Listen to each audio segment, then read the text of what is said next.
அப்படியே ஃப்ளாஷ்பேக்கை காட்டுறாங்க. ஹீரோனோட பாட்டியை வந்து ஸ்கூலுக்கு கூப்பிட்டுருக்காங்க. ஸோ அவங்க ஸ்கூல் மிஸ் இந்த மாதிரி சொல்லிட்டு இருக்காங்க. இந்த மாதிரி ஹீரோயின் பேர் வந்து ஆக்சுவலி கயாங்க்கு எது சொல்லி கொடுத்தாலும் புரிய மாட்டேங்குது, அவளுக்கு நம்மளால சொல்லி கொடுக்க முடியாது அப்படின்ன உடனே, நீங்க ட்ரை பண்ணீங்களா முதல்ல அவளுக்கு சொல்லி கொடுக்க அப்படின்ற மாதிரி கேக்குறாங்க அவங்க பாட்டி.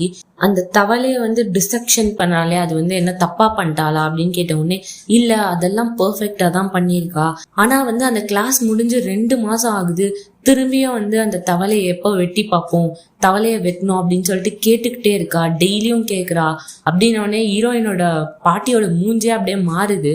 ஸோ ஹீரோயினோட பாட்டி வந்து அந்த தவளையை வெட்டு அப்படின்னு சொல்லிட்டு தவளையும் கத்தியும் கொடுக்குறாங்க. அப்ப அந்த சின்ன குழந்தையா இருக்கும் போதே அவங்களுக்கு அவ்வளோ ஆர்வமா இருக்கு. ஸோ அப்படியே விட்டுறாங்க. டக்குன்னு அவங்க பாட்டி வந்து அந்த கத்தி எடுத்து ஹீரோயின் கையிலேயே போட்டுடுறாங்க ஒண்ணு. அவள்தான் ஹீரோயின் கத்துனாங்க, எனக்கு வலிக்குது பாட்டி, ஏன் இப்படி பண்ணன்னு சொல்லிட்டு கழுத்தை பிடிக்கிறாங்க. ஸோ ஹீரோயினோட பாட்டியை வந்து ஹீரோயின் கழுத்தை பிடிக்கிறாங்க. நீ முதல் விடு, நான் அப்பதான் விடுவேன் அப்படின்னு சொல்லிட்டு ரொம்ப அழுத்தி பிடிக்கிறாங்க.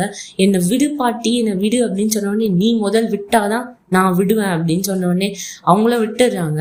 எனக்கு ரொம்ப வலிச்சுது, ஏன் அப்படி பண்ணீங்க அப்படின்னு கேட்ட உடனே, இதோ பாரு, இன்னொரு வாட்டி இந்த தவளைய வெட்டினா நான் உன்னை வெட்டுவேன், யாரையாச்சும் காயப்படுத்தினா நான் உன்னை காயப்படுத்துவேன், யாரையாச்சும் கொலை பண்ணனா நான் உன்னை கொலை பண்ணுவேன், இதுதான் நமக்குள்ள இருக்கிற டீல், நம்ம 2 பேருமே இதை மீறவே கூடாது, ஒரு ரூல்ஸ் மாதிரி போட்டுக்கிறாங்க. ஸோ இந்த மாதிரி ரூல்ஸை வந்து நாங்கள் எங்களுக்குள்ள உருவாக்கி வச்சிருக்கோம். இப்போ நீயும் அழுகல, நானும் அழுவல, ஆனா எங்க பாட்டி மட்டும் அழுவாங்க, அப்பப்ப தனியா போய் அழுவாங்க, என்னாலதான் அப்படின்னு சொல்லிட்டு நான் நினைச்சிட்டு இருந்தேன்.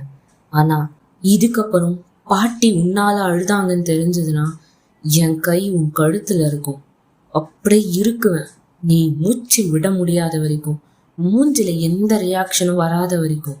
புரியுதுல்ல? இதை சொல்லதான் அடிக்கடி வருவேன், இதுக்கப்புறம் வரமாட்டேன் அப்படின்னு சொல்லிட்டு அங்கிருந்து கிளம்பிடுறாங்க.